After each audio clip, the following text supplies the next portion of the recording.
현대인들은 여러 가지 문제에 직면할 때마다 복잡한 마음으로 어떻게 이 문제를 풀어갈까 답을 찾기 위해서 여러 곳으로 사방팔방 뛰어다니기도 하고, 요즘 같으면 핸드폰을 통해서 이 문제를 어떻게 해결하지 AI한테 물어보기도 하고, 그렇게 백방으로 뛰어봐도요 정확한 답을 찾을 수가 없습니다. 우리 그리스도인들도 마찬가지 아니겠습니까? 신앙으로 살려고 몸부림치는 가운데 세상 사람들 못지않은 어려운 일도 우리가 당할 수도 있고요, 어려운 상황에 직면할 때도 있습니다. 그럴 때마다 우리가 하나님 앞에 엎드려 기도하지 않습니까? 하나님, 이 문제를 도대체 어떻게 해결해야 됩니까? 내가 또 이 한 해를 어떻게 달려가야 됩니까? 현실적인 문제 앞에서 이렇게 저렇게 고민도 하고 기도도 하면서 그렇게 하는데 마땅한 해답을 찾지 못합니다. 오늘 본문에 나오는 요한 2서 1, 2, 3서 다 마찬가지인데, 사도 요한이 에베소 근처에 있는 초대교회 성도들에게 편지합니다. 모든 상황을 다 웬만큼 알고 있거든요. 지금처럼 무슨 예배 장소가 이렇게 번듯하게 되어 있는 것도 아니고, 교회가 조직되어 있는 것도 아니고, 그저 3, 4, 5 또는 많게는 10여 명 모여서 가정마다 지하에서 눈치 봐가면서 이렇게 어렵게 신앙생활을 하고 있습니다. 그런데 믿는 사람들이 한 사람 한 사람 늘어가는 그런 교회 가운데 엉뚱한 사람들이 교회에 침입해서 교회 성도들을 어렵게 하고 있습니다. 그 가운데 예수는 진짜 사람이 아니었어. 그저 우리의 환영이었어. 그리고 그 예수는 부활하는 거, 십자가도 다 거짓이야. 뿐만 아니라 진리는 새롭게 우리가 발견하고 새롭게 만들어야 돼. 영지주의라는 이상한 사람들이 들어와서 성도들의 복음으로 살려고 하는 그런 신앙생활을 이렇게 저렇게 어지럽히고 있다는 소식을 요한이 듣고, 여러분 문제가 많이 있고 마음도 아프죠. 그러나 여러분들 흔들리지 마십시오. 진리가 해답입니다. 그 진리는 바로 예수 그리스도가 진리이신 것 우리가 잘 알지 않습니까? 그러므로 예수를 잘 붙잡는 것이 우리의 현실적인 삶의 해답이 될 수가 있고, 예수님께서 우리에게 알려주시고 보여주신 모든 삶을 통해서 복음의 내용, 이것을 잘 붙잡고 살아가는 것이 바로 진리고, 진리가 우리 성도들의 해답이 될 수가 있습니다. 오늘 본문 말씀이 그런 내용인데, 그렇다면 이 진리를 통해서 우리가 어떻게 문제를 해결할 것인가? 세 가지 1절, 2절, 3절을 통해서 사도 요한이 진리를 어떻게 우리가 붙잡고 살아가야 될 것인가 말씀 우리가 한번 상고하면서 우리 올 한 해 동안도 우리 성도들이 달려갈 여러 가지 문제 앞에서 정말로 진리를 통해서 우리의 문제 해답을 얻는 그러한 좋은 시간이 되기를 간절히 바랍니다. 이제 먼저 말씀 들어가서 1절 말씀 제가 읽어드릴게요. 1절 말씀 제가 다시 읽어드립니다. 장로인 나는 택하심을 받은 부녀와 그의 자녀들에게 편지하노니, 내가 참으로 사랑하는 자요 나뿐 아니라 진리를 아는 모든 자도 그러한 것은, 첫 번째, 진리가 해답입니다. 어떻게 해답이 될 수가 있을까? 첫 번째 1절에 사도 요한이 이렇게 말합니다. 여러분, 비단 편지를 받는 수신자 몇 교회만을 위한 편지는 아니죠. 이 말씀 우리가 하나님 말씀으로 고백하지 않습니까? 그러므로 한참 2000년 이상 시간이 지난 이 시점에 오늘을 살아가는 우리 그리스도인에게 주시는 하나님의 음성이기도 합니다. 첫 번째, 우리 그리스도인들의 신앙생활 삶 가운데 해답이 되는 것은 진리를 알아야지만 우리가 해답을 얻을 수가 있습니다. 진리를 알 때, 여기서 안다라는 말은 헬라말로 어떤 지식, 정보 이런 것들을 획득해서 그것을 축적하는 것을 안다 그렇게 표현하지 않습니다. 창세기에 정확하게 이 알다라는 말을 야다라는 히브리 말로 그렇게 표현하는데, 그것은 부부가 서로 잠자리를 통해서 서로를 완전히 안다. 그런 의미를 갖고 있듯이 신약 성경에도 이 안다라는 것은 무엇을 아는 것인가? 세상에 살아가는 세상 경험, 방식, 처세술 이런 것을 안다는 게 아니에요. 안다라는 것은 예수님께서 사도들을 통해서 우리에게 전해주신 복음의 내용, 그 복음의 내용을 우리가 듣고 그것을 믿고 그리고 믿는 가운데 예수님을 만나고 예수님을 체험하는, 예수님을 경험하는 것을 안다. 바로 그런 의미입니다. 그래서 사도 요한이 성도들에게 말하는 거, 여러분들 다른 사람들이 교회 안에 들어와서 여러분들이 이렇게 저렇게 흔들고 있는데 흔들리지 마십시오. 여러분들이 세상 속에 살다가 주의 복음을 듣고 예수 믿기로 작정한 사람들 아닙니까?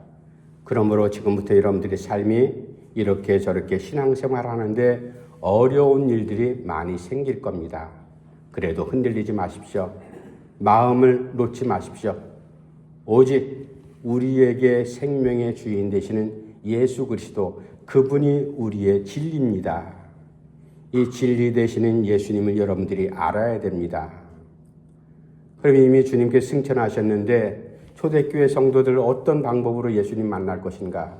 만날 수 없잖아요. 우리도 마찬가지로 주님을 만나서 우리가 악수해 본 적이 있습니까? 대화해 본 적이 있습니까? 그런 적 없잖아요.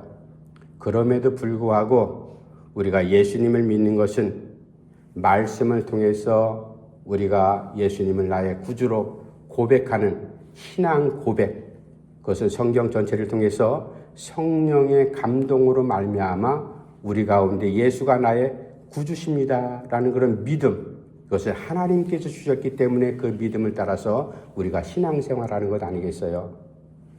마찬가지로 초대교회 성도들도 불과 몇 년 전 사도들을 통해서 예수님을 직접 만났고 3년 동안 그렇게 이제 함께 사역을 하며 따라다녔던 이 사도들이, 또 제자들과 많은 사람들이 예수님에 대한 소문을 한 가지 전해주면서 교육도 받고 가르치기도 하면서 이렇게 살아가지 않습니까? 바로 그런 가운데 예수님을 만났던 수많은 사람들이 있습니다. 예수님을 만난 수많은 사람들이 있었지만 그 많은 사람들 가운데서 예수님을 다 따라다니거나 아니면 예수님을 정말로 그리스도로 믿는 사람들은 그렇게 많지 않았습니다. 제자들조차도 예수님 십자가에 달리시고 고난 받으실 때 다 뿔뿔이 흩어지고 멀리 도망가 버렸잖아요.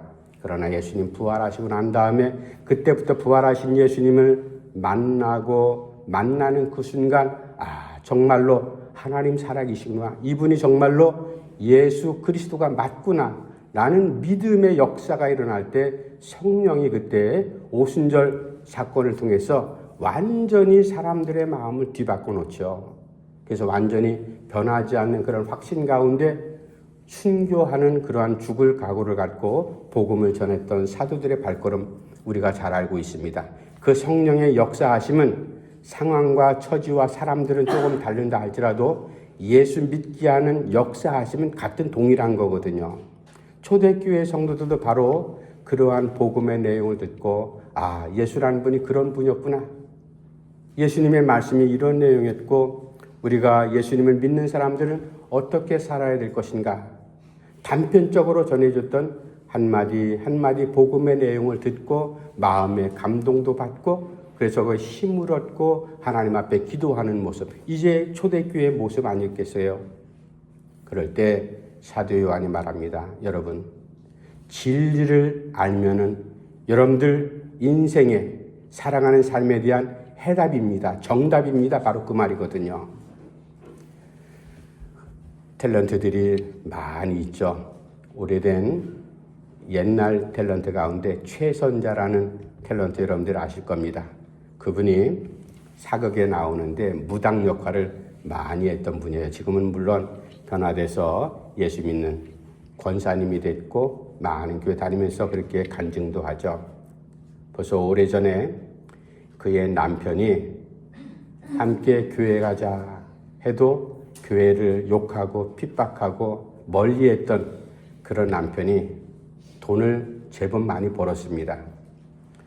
많은 돈을 갖고 주변의 많은 사람들에게 도움도 주고 어떨 때는 그렇게 상당히 많은 그런 재정적인 지원도 했는가 봐요.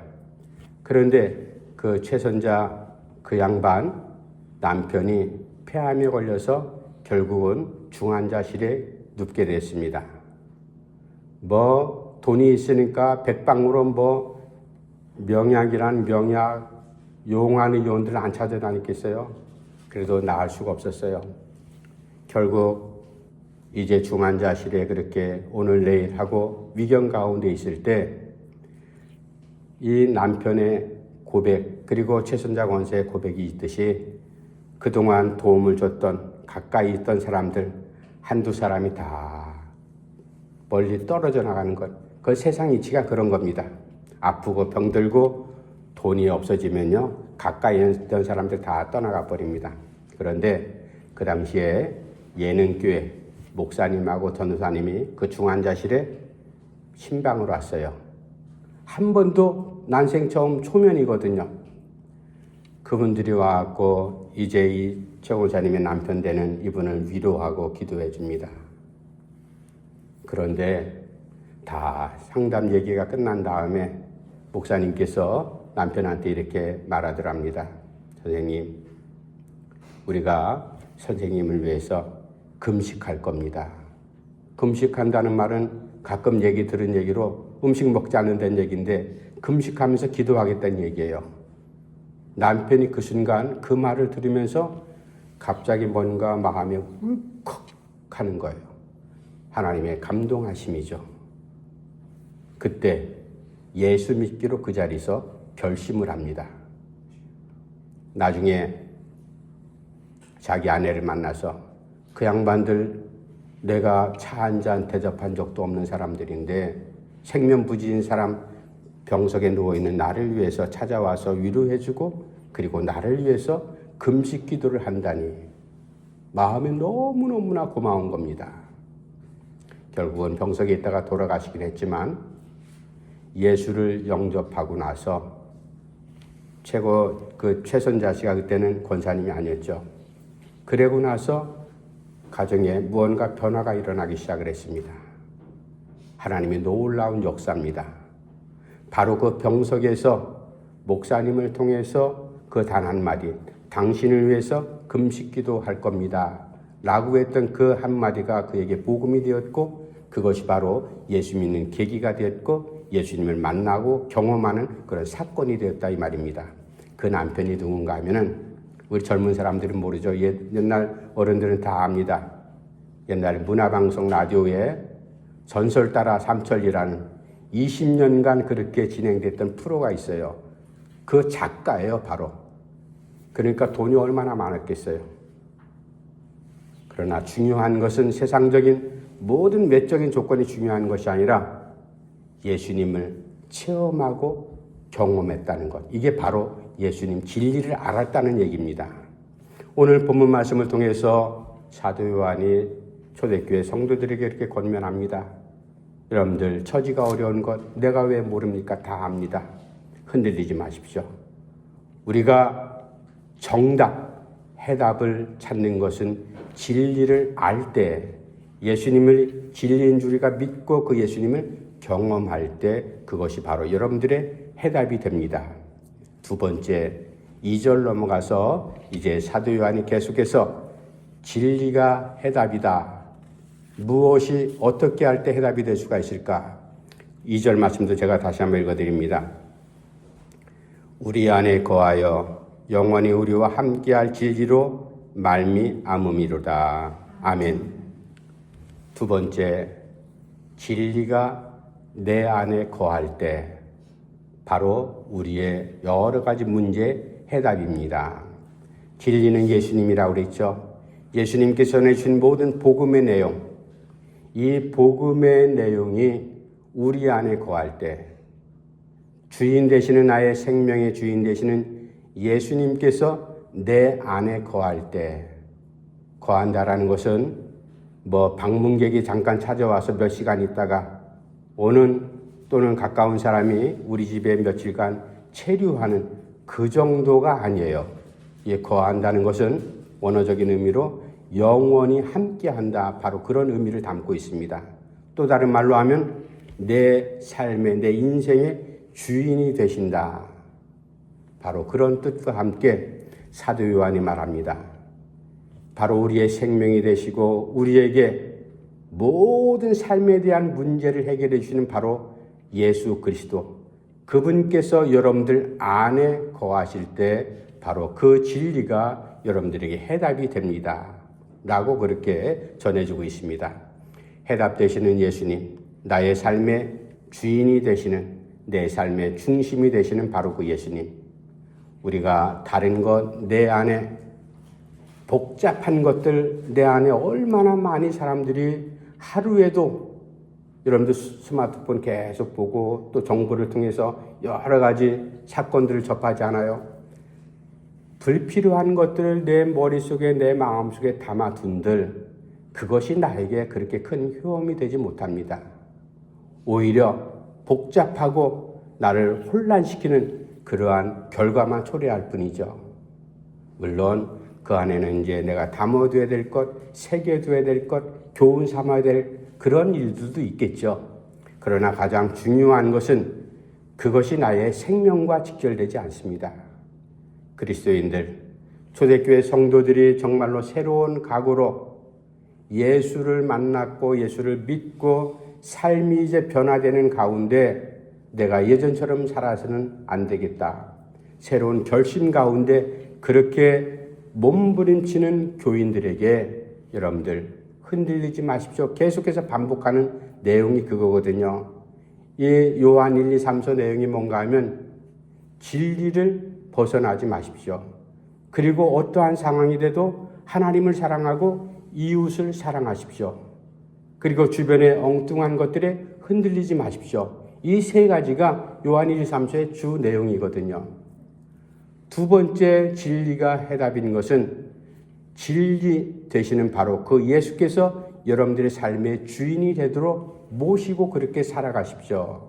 우리가 신앙생활 처음 할 때 예수님이 나의 주인입니다. 우리가 그런 고백 많이 했지 않습니까? 마찬가지로 초대교회 성도들 그리고 오늘을 살아가고 신앙생활이 수십 년이 되었다고 한들 매 순간마다 매일마다 그리고 한 해를 시작하는 이 시점에 우리가 내 삶의 주인이 무엇일까? 돈이 내 삶의 주인이 되어야 될까? 아니면 권력이 내 삶의 주인이 되어야 될까? 세상적인 지위와 내가 행하는 일들, 내 취미가 내 주인이 되어야 될까? 사업하는 사람들, 돈에 미친 사람들은 돈만 붙잡고 있으면 모든 것이 해결될 줄 알고 돈이 해답이다. 정치하는 사람들 권력 잡으면 그 권력이 바로 정치적인 권력이 인생의 해답이다. 착각 속에 살아가잖아요. 그러나 여러분들 착각해서는 우리가 안 됩니다. 하나님을 떠난 그 자리는 이스라엘 백성들 광야에 쫓아왔던 애국 군대와 다를 바가 하나도 없어요. 하나님께서 저 애국 군대를 어떻게 처음에 정리하시죠? 죽이려고 따라왔던 이스라엘 백성들 난감한 처지에 서 있던 자리가 바로 홍해 앞바다였잖아요. 홍해 앞에서 물속에 들어가면 다 수장돼 죽습니다. 그러나 누구도 생각하지 못했고 예상하지 못했던 방법으로 하나님께서 물을 갈라서 이스라엘 백성들을 밤새도록 무사히 건너게 하시고 바로 그 물, 이스라엘 백성들이 빠져 죽을 수도 있었던 그 물을 가지고 하나님께서는 거꾸로 애국 군대를 거기에 수장시키지 않습니까? 우리가 붙잡고 있는 건 내 중심 가운데 이것이 내 주인이다. 내 해답이다. 라고 그렇게 생각했던 권력이며 힘이며 지식이며 모든 주위 환경들 이런 거 붙잡고 잘못 있다가는 정치적인 권력이 자기를 결국은 매몰시켜버리는 결과를 찾아온다. 바로 그 말이 됩니다. 우리가 곰곰이 생각을 해야 됩니다. 내 삶의 주인 누구일까? 하나님을 알지 못하고 예수 그리스도를 우리가 믿지 않는 상황이라면 내 멋대로 세상의 것 가지고 내 주인 삼고 살아갈 수 있죠. 그러나 우리가 그리스도인으로서 그렇게 살아서는 안 되지 않습니까? 예수님이 바로 내 삶의 주인입니다. 그래서 사도 요한이 두 번째 여러분들 진리가 해답인 것은 진리 되신 예수님께서 여러분들의 삶의 중심에 거할 때 그것이 여러분들의 삶의 해답이 될 수가 있습니다. 예수님을 중심에 모시고 올 한 해도 여러 가지 문제를 산적한 문제가 내 앞에 닥칠 때마다 문제가 풀어지는 은혜가 여러분들에게 넘쳐나기를 간절히 바랍니다. 이제 세 번째 마지막 3절 말씀에 진리가 해답이다. 사도 요한이 이렇게 말합니다. 우리 3절 말씀 같이 한번 읽어봅시다. 3절 시작. 은혜와 긍휼과 평강이 하나님 아버지와 아버지의 아들 예수 그리스도로부터 진리와 사랑 가운데서 우리와 함께 있으리라. 아멘. 진리가 왜 우리의 해답인지 사도 요한이 세 번째 그 이유를 분명히 말합니다. 우리가 진리를 붙잡고 살아가는데 진리가 해답인 이유는 진리가 우리 안에도 거하시지만 진리가 우리와 함께 있을 때 우리가 문제가 해결되는 해답이 정답이 될 수가 있습니다. 사도 요한이 이렇게 말합니다. 하나님 아버지와 예수 그리스도로 말미암아 주어지는 은혜, 긍휼하심, 평강, 이 내용이 진리 안에 포함된 내용이거든요. 예수님께서 길이요 진리요 생명이라고 말씀했듯이 진리가 바로 그 은혜가 진리 안에 포함된다. 하나님께서 우리를 불쌍히 여기시는 것, 우리를 사랑하신다는 것, 이걸 긍휼이라고 표현합니다. 긍휼하심이 바로 그 진리 안에 포함되어 있습니다. 부활하시고 나서 만난 제자들 첫 번째 뭐라고 안심시킵니까? 너무나 두려웠을 때 놀라지 말라. 너에게 평안이 있을지어다. 평강.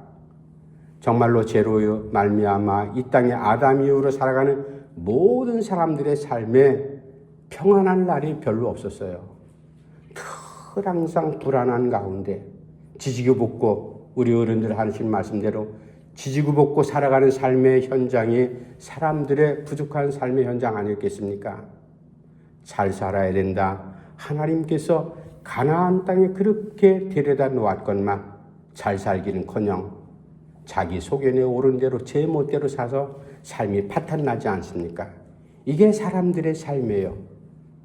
이제 오늘 진리의 내용 안에 포함되어 있는 은혜와 긍휼과 평강이 너희와 함께할 때 그 안에 여러분들이 문제가 해결될 수 있는 정답과 해답이 바로 거기에 있습니다. 은혜가 무엇입니까? 우리가 하나님 앞에 기도할 때마다 신앙생활하는 현장에 꼭 순간순간마다 모든 것이 하나님의 은혜입니다 라고 우리가 고백하잖아요. 하나님께서 나를 사랑하셨다는 것, 나를 이 땅에 보내서 한평생 살도록 인도하신 것, 하나님의 백성, 하나님의 자녀, 그리스도의 인이 되게 했다는 것, 이게 바로 하나님의 은혜 아니겠어요? 은혜가 다른 말로 하면 선물이라고 헬라어 표현됐는데 하나님께서 우리에게 여러 가지 선물들을 허락하셔서 우리가 그 선물, 그것을 받고서 누리며 살아가지 않습니까? 긍휼이 뭡니까? 긍휼은 불쌍히 여긴다는 마음인데 내가 다른 사람을 볼 때 저 사람 참 안 됐어. 불쌍해. 동정심이 그렇게 유발되죠. 성경에서 말하는 긍휼이라는 건 그런 차원의 불쌍히 여기는 그런 마음이 아니에요.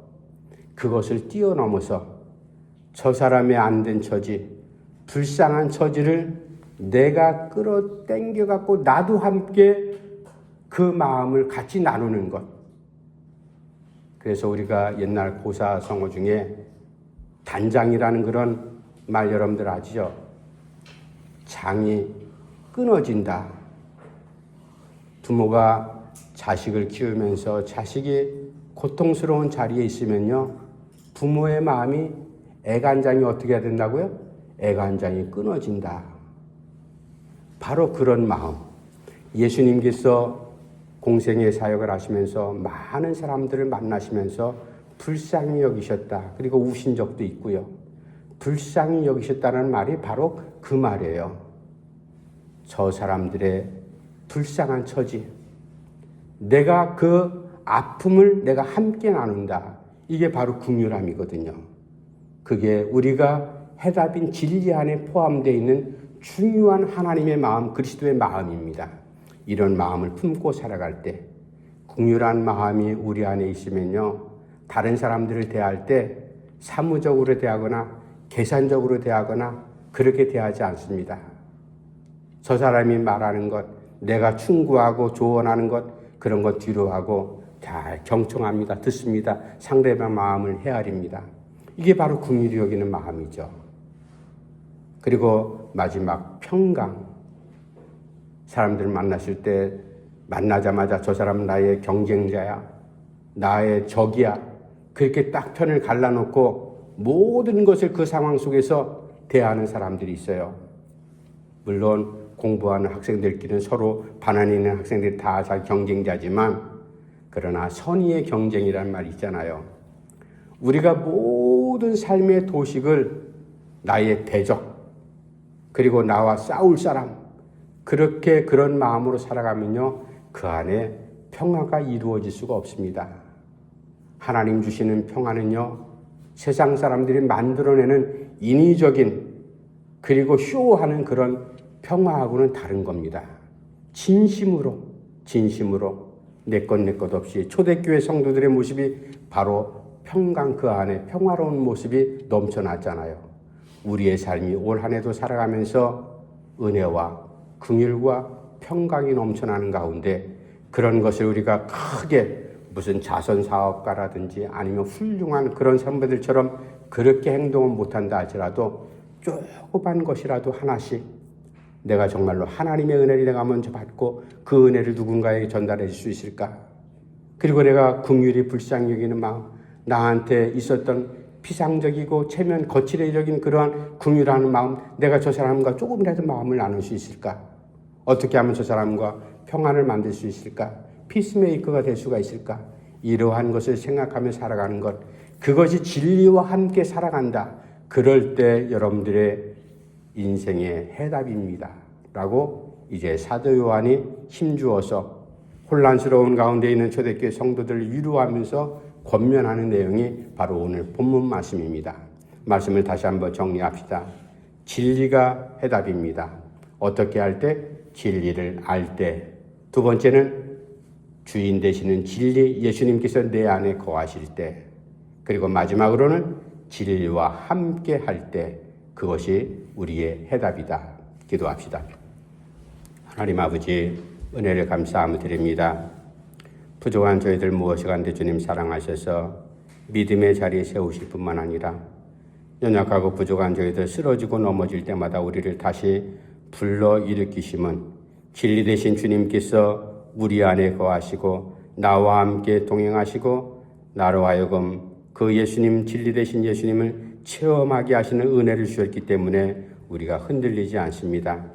올 한 해도 우리가 부지런히 달려갈 때 진리가 해답이다 라는 이 사도 요한을 통해 주신 이 말씀을 우리가 부여잡고 살아갈 때 우리 안에 정말로 복음의 진리 내용이 많은 사람들에게 전파될 수 있도록 인도해 주시옵소서. 예수님의 이름으로 간절히 기도하옵나이다. 아멘. 찬송가 340장 찬송하시면서 준비하신 예물들을